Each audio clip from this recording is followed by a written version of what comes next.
오늘 말씀은 우리는 하늘나라의 노블레스다, 하늘나라의 귀족이다, 그러므로 시련을 만났다 해서 노블레스로서의 의무를 잊지 말라 하는 말씀입니다. 노블레스라고 하는 단어는 프랑스 말로 귀족이라는 뜻입니다. 그리고 오블리주 또는 오블리제라는 말은 의무라는 뜻이지요.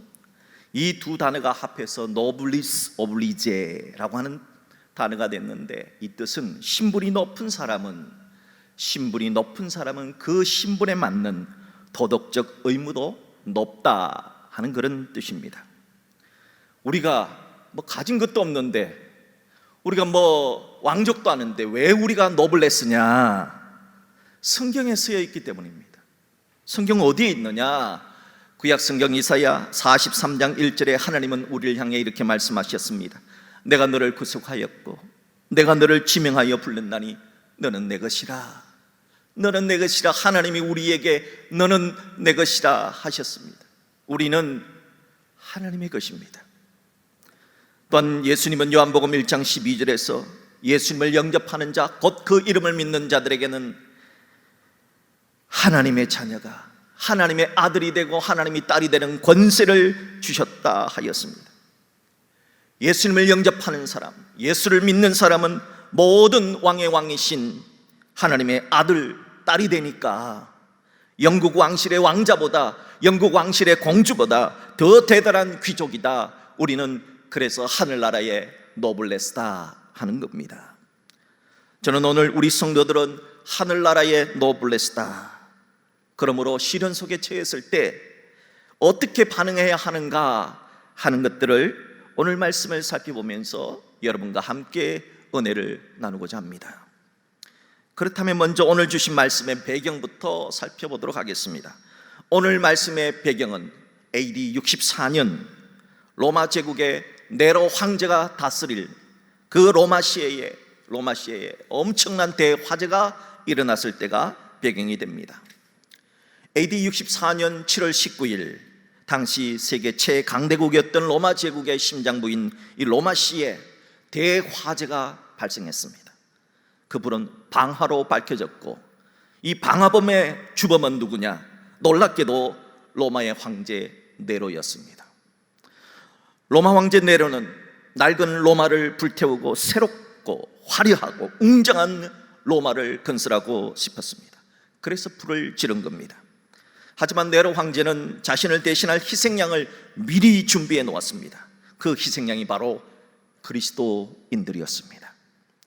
이 일로 네로 황제는 기독교 최고 지도자 중에 한 사람인 사도 베드로를 잡아 십자가에 거꾸로 못 박아 죽이는 그런 순교를 감행했습니다. 네로 황제 때 사도 바울 역시 목이 잘려 순교를 당했습니다. 이렇게 네로 황제 때로부터 시작된 그리스도인들에 대한 무자비한 박해는 네로 황제를 이어서 도미티안 황제, 트라얀 황제, 하드리안 황제, 디오클레시안 황제, 마르쿠스 아우렐리우스 황제에 의해서 계속해서 이어졌습니다. 시련 속에 있었던 그리스도인들은 도망을 갈 수밖에 없었고 여러 나라로 피난을 가야만 했습니다. 그리고 지하 땅속을 30에서 40m까지 50m, 60m, 30층, 40층까지 땅을 파고 내려가서 카다콤이라고 하는 지하 도시를 만들어 그 지하 도시에서 생활을 했습니다. 박해의 시기가 끝날 때까지 말이죠. 로마의 황제 콘스탄틴 황제가 이제는 기독교를 믿어도 된다 하는 밀라노 칙령을 선포했던 313년까지 무려 250년 동안이나 그리스도인들은 시련 속에서 살았습니다. 바로 이런 시련 속에서 주신 말씀이 바로 오늘 베드로 전서의 말씀입니다. 과연 땅의 노블레스는 또 하늘의 노블레스들은 이런 시련을 만났을 때 어떻게 살아가야 하는 걸까요? 이것이 오늘 우리에게 주시는 메시지입니다. 먼저 땅의 노블레스들은 시련을 만났을 때 어떻게 살았는가, 역사를 통해서 살펴보겠습니다. 프랑스는 이 노블레스 오블리주라고 하는 말 자체가 불어잖아요. 프랑스 말이잖아요. 그래서 이 사람들은 이 노블레스 오블리주를 굉장히 강조를 하는데요. 그래서 전해 내려오는 갈레시의 이야기를 아주 자랑스럽게 후손들에게 교육을 하고 가르친다고 합니다. 14세기 영국과 프랑스는 예전부터 원수지간이지만 지금도 비슷합니다. 영국과 프랑스는 사이가 좋지 않습니다. 영국과 프랑스가 이 14세기에 100년 동안 전쟁을 했습니다. 100년 전쟁. 여러분, 한 나라가 100년 동안 전쟁을 했다는 게 얼마나 대단합니까? 이 100년 전쟁을 했는데 프랑스에 있는 깔레시라고 하는 조그만 시가 도저히 영국군을 이길 수가 없어서 1년 반 만에 항복을 하게 됩니다. 그래서 항복 사절단을 만들어서 영국의 에드워드 3세에게 가서 우리 항복하겠습니다, 살려주십시오, 그렇게 얘기했더니 영국왕 에드워드 3세는 다 살려주는 대신 대표로 6명만 처형을 하겠다, 6명을 뽑아서 처형을 하겠다, 이렇게 해서 조건을 그런 겁니다. 갈레스의 대표단은 시청 앞에서 그 이야기를 다 했습니다. 사람들은 얘기를 했습니다. 그럼 도대체 누가 6명이 되느냐, 누가 6명이 죽으려고 하느냐 하는 거죠. 이걸 두고 서로 갑론을박이 벌어졌고 많은 사람들이 갈등을 빚게 됩니다. 그때 가장 먼저 손을 든 사람은 갈레시의 가장 부자가 손을 들어서 내가 갈레시를 대표해서 죽겠습니다. 두 번째 손을 든 사람은 갈레시의 시장입니다. 내가 시장으로서 가장 먼저 죽겠습니다. 그리고 그곳에서 무역을 하던 무역상 두 사람이 일어났고, 이렇게 해서 갈레시의 귀족과 부자와 시장 6명이 갈레시의 시민들을 대표해서 죽겠다 해서 6명이 뽑힌 겁니다. 그 다음날 6명의 자원자들이 하얀 속옷을 입고 목에는 밧줄을 걸고 처형을 기다렸습니다. 그런데 이런 고귀한 희생 사실을 알게 된 왕비가 그 당시에 임신 중이었거든요. 영국 왕비가 임신 중에 있어서 왕에게 이런 얘기를 합니다. 저 사람들은 예수님 같은 사람들이다. 다른 사람을 위해서 자신을 희생하려고 하는 그런 예수님 같은 사람을, 그 사람을 만약 처형한다면 이 뱃속에 있는 아기에게 부끄럽지 않느냐, 이 뱃속에 있는 아이에게 화가 미치지 않겠느냐, 그러므로 저 사람들을 살려줘야 된다 예언을 했습니다. 에드워드 3세는 왕비의 말을 받아들여서 형 집행을 중지시켰습니다. 이 사건 이후에 프랑스의 갈레시는 이 6명의 희생적인 이야기를 통해서 높은 신분을 가진 노블레스는 그에 따른 도덕적 의무를 이렇게 감당한다 하는 이야기로 노블레스 오블리주를 강조하고 또 후손들에게 가르쳐 주고 있다고 합니다. 여러분, 땅의 노블레스들도 이렇게 산다면 하늘의 노블레스인 하나님의 아들, 딸들이라 불리는 우리 그리스도인들은 어떻게 살아야 합니까? 시련을 만났을 때 우리는 어떻게 살아야 한다고 성경은 말하고 있습니까? 오늘 성경은 우리에게 두 가지를 말합니다. 첫째, 하늘나라의 노블레스는 시련 속에서도 찬송한다는 겁니다.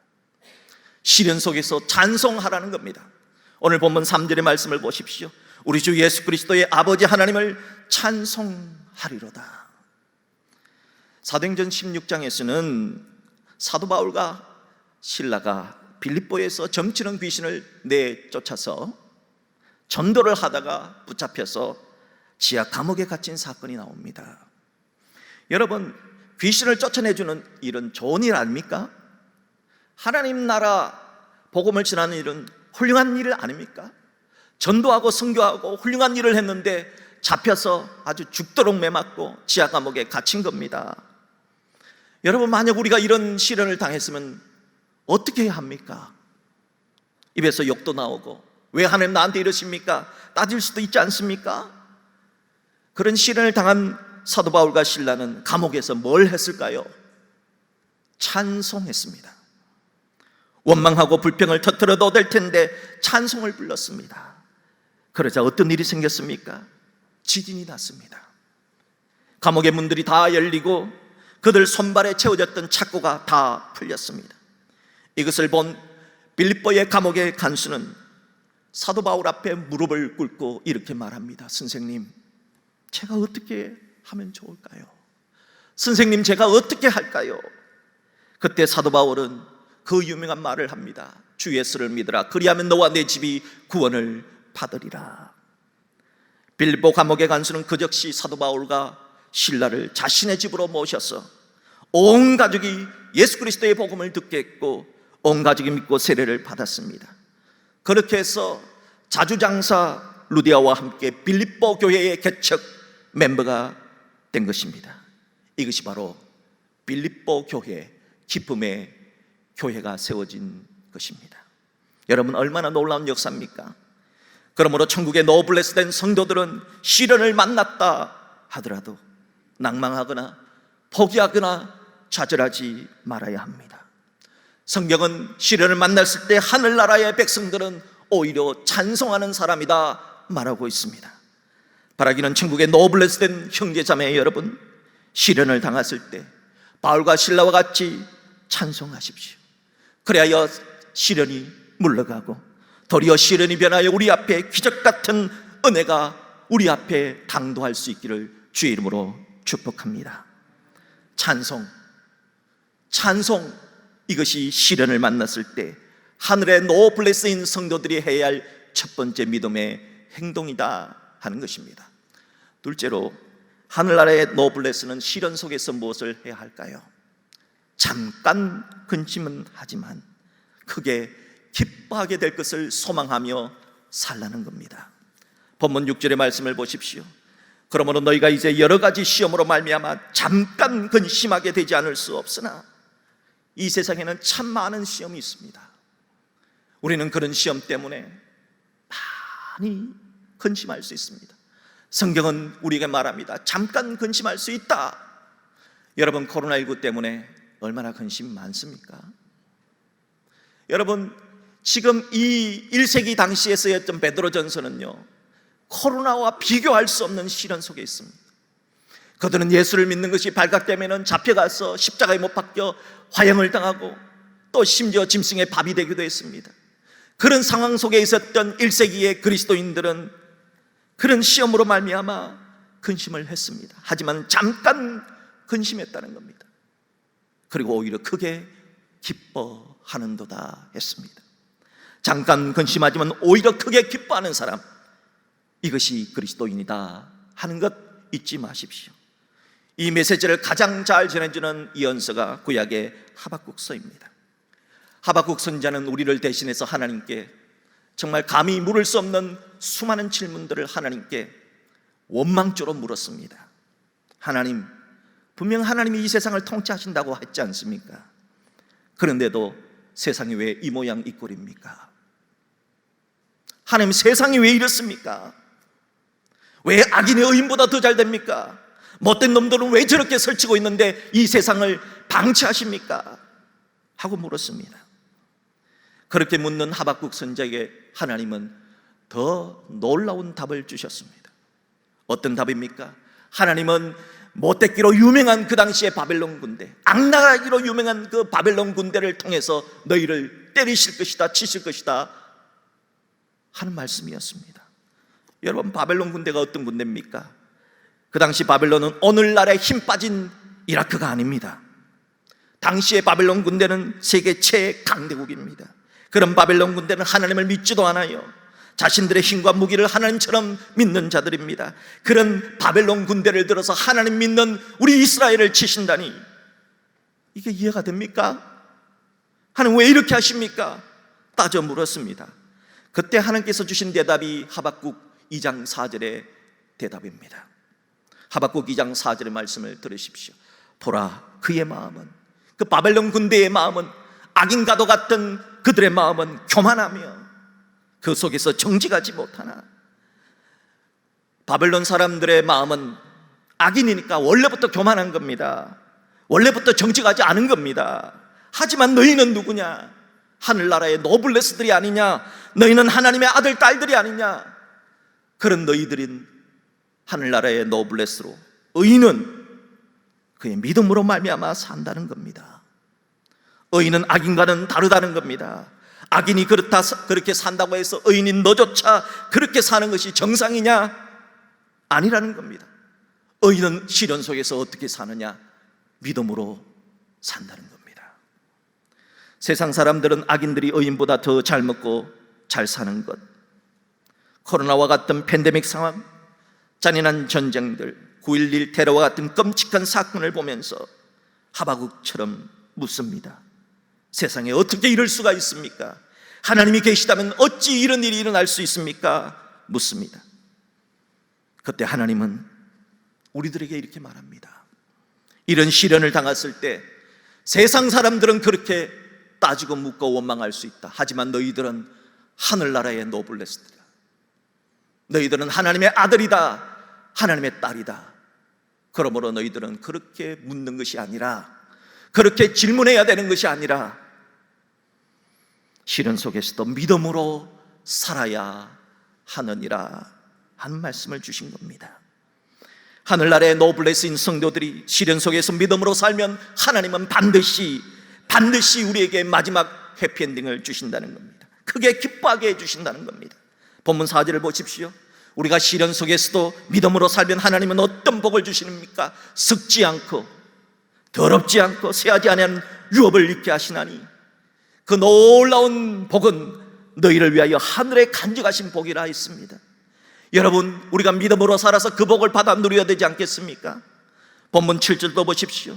우리가 시련 속에서 믿음으로 살면은 하나님께서 어떤 복을 주십니까? 예수 그리스도께서 나타나실 때에 칭찬과 영광과 존귀를 얻게 할 것이니라 했습니다. 여러분, 주님 오실 때 주님으로부터 칭찬받아야 되지 않습니까? 여러분, 주님 왔을 때 꾸중 듣고 싶습니까? 이 사악한 종이라고 꾸중 듣기를 원합니까? 아니면 착하고 충성된 종이라 하는 말씀을 듣기를 원합니까? 후자가 되어야 되지 않습니까? 또한 본문 9절을 보십시오. 우리들이 시련 속에서 믿음으로 살면 하나님께서는 믿음의 결국, 그게 뭡니까? 믿음의 목표가 뭡니까? 믿음의 꼬린점이 뭡니까? 영혼의 구원. 우리가 천국에서 영혼의 구원을 받게 되는 것 아니냐 하는 겁니다. 그러므로 하늘나라의 노블레스 된 성도들은 시련 속에서 낭망하면 안 됩니다. 좌절하지 말아야 됩니다. 힘들고 어렵지만은 믿음으로 살아야 됩니다. 그래서 결국 하늘이 예비하신, 하나님이 예비하신 하늘의 복을 받아 누려야만 하는 것입니다. 이걸 위해 하나님은 일하십니다. 지금도 하나님은 일하십니다. 그런데 하나님이 일하시는 방법은 우리들이 생각하는 방법과는 달라요. 하나님은 어떻게 일하실까요? 하나님은 믿음이라고 하는 방법을 통해서 사람들을 변화시킵니다. 왜요? 사고는 사람들이 치기 때문입니다. 환경이 문제가 아닙니다. 자연이 문제가 아닙니다. 사람이 문제인 겁니다. 여러분, 한번 생각해 보세요. 사람들이 하나님을 제대로만 믿었다면 하박국이 부르짖는 것처럼 세상에 불의한 일들이 일어날 수가 있습니까? 사람들이 예수님을 제대로만 믿었다면 네로 황제와 같이 자신의 지은 죄를 희생양 삼아서 그리스도인들에게 핍박하는 시련이 일어날 수가 있습니까? 예수님을 제대로만 믿는다면 지금처럼 돈이라는 이름으로 자연을 황폐화시키고 온난하니 엘니노니 하는 자연재해가 일어날 수 있겠습니까? 모든 것이 다 인간의 죄악 때문입니다. 그래서 하나님은 지금도 그 인간을 변화시키기 위해서 세계 곳곳에서 끊임없이 악을 재생산해내는 사람들을 변화시키기 위해 말씀을 선포하게 하시고 말씀을 전하게 하시고 말씀으로 그 사람을 변화시켜서 변화된 사람으로 만들어 가고 계시는 겁니다. 하나님은 이렇게 일하시는 겁니다. 그래서 사도 요한은 세상을 이기는 승리는 이것이니 우리의 믿음이니라. 믿음으로 하나님은 믿음이라는 방법으로 세상을 변화시켜 나가고 계신다 하는 것입니다. 또한 사도 베드로 역시 오늘 본문 7절에서 믿음은 금보다 더 귀하다 그랬습니다. 여러분, 천국에는 여러분 죽어서는 금덩이 못 갖고 갑니다. 집문서 못 갖고 갑니다. 죽어서 갖고 갈 수 있는 것은 믿음밖에 없습니다. 그 믿음으로 천국에 들어가는 겁니다. 그러므로 믿음은 금보다 더 귀한 것입니다. 금보다 귀한 믿음으로 아브라함은 믿음의 조상이 되었습니다. 금보다 더 귀한 믿음으로 다윗은 위대한 사람이 되었습니다. 사도 바울, 성 어거스틴, 루터, 칼빈, 많은 믿음의 사람들은 그들도 근심했습니다. 하지만 잠깐 근심했습니다. 사랑하는 여러분, 여러분의 다가오는 시험 때문에 근심하면 잠깐만 근심하십시오. 그러나 너무 오래는 좌절하거나 우울해하거나 아파하지 마십시오. 왜냐? 하나님은 우리에게 반드시 이 시련을 건너서 우리에게 해피엔딩을 주시기 때문입니다. 그 믿음을 가져야 됩니다. 이것이 예수 믿는 사람들의 소망이 되어야 한다 하는 것입니다. 이것이 시련을 당한 하늘의 노블레스가 해야 하는 소망, 이것이 바로 믿음의 두 번째 행동이다 하는 것입니다. 바라기는 시련을 당해 잠깐 근심하지만 나중은 반드시 하나님께서 크게 기뻐할 일을 주실 것이다, 그런 소망으로 살아가는 여러분 되시기를 주의 이름으로 축복합니다. 저는 오늘 말씀을 맺으면서 시인이자 인천대학교의 명예교수인 유성우 장로가 쓴 시 한 편을 소개하고자 합니다. 유성우 장로란 분은 9살 때 아버지가 돌아가셨고 12살 때 6.25 전쟁이 일어나서 인민군들에 의해서 어머니와 다른 모든 형제 자매들이 다 학살을 당했습니다. 전쟁 고아가 된 것입니다. 그리고 13살 때 1951년 1.4 후퇴 당시 왼쪽 팔이 총격을 받아서 이게 전부 다 부서져서 한쪽 팔이 없는 외팔이가 되었답니다. 그렇게 외팔이가 된 소년 유성우는 이 빈 소매를 흔들면서 미군 부대에 가서 빨래비누를 얻어서 그걸 팔아서 학비를 마련해서 대학을 졸업했습니다. 여러분, 얼마나 힘들었겠습니까? 얼마나 서러움과 어려움을 견뎌내며 얼마나 고생을 많이 했겠습니까? 그렇게 해서 국어 선생님이 되고 시인 박목월 선생님의 제자가 되었답니다. 그러던 중에 예수 잘 믿는 부인 신명자 권사를 만나서 결혼을 했습니다. 너무 감사했습니다. 너무 감사하더랍니다. 여러분, 정상인이 한쪽 팔 없는 사람을 누가 남편으로 맞이하려고 하겠습니까?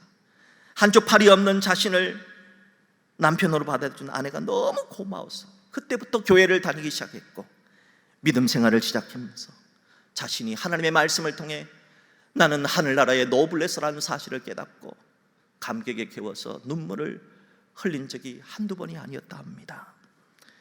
지나온 세월, 수많은 시련 속에서도 하나님이 보호해 주시고 여기까지 이끌어 주신 그 하늘 아버지의 놀라운 사랑에 감사해서 지은 시가 바로 물에는 뼈가 없습니다 라는 시를 통해서 나 이렇게 살고 싶습니다 하나님께 고백하는 시를 발표해서 화제가 되었습니다. 물에는 뼈가 없습니다. 유성우. 물에는 뼈가 없습니다. 물에는 굵은 뼈, 잔뼈, 가시도 없으며 척추도 관절도 없습니다. 물에는 심장을 보호할 갈비뼈도 없어서 맑은 마음이 다 드러나 보입니다. 물에는 뼈가 없어서 누구하고도 버티어 맞서지 않습니다. 물에는 뼈대를 세우며 힘 자랑을 하지 않습니다. 물은 누가 마셔도 목에 걸리지 않고 그의 뱃속에 들어가 흐릅니다. 물은 누구를 만나도 껴안고 하나가 됩니다. 물은 뼈대 자랑을 하며 제 출신을 내세우지 않습니다.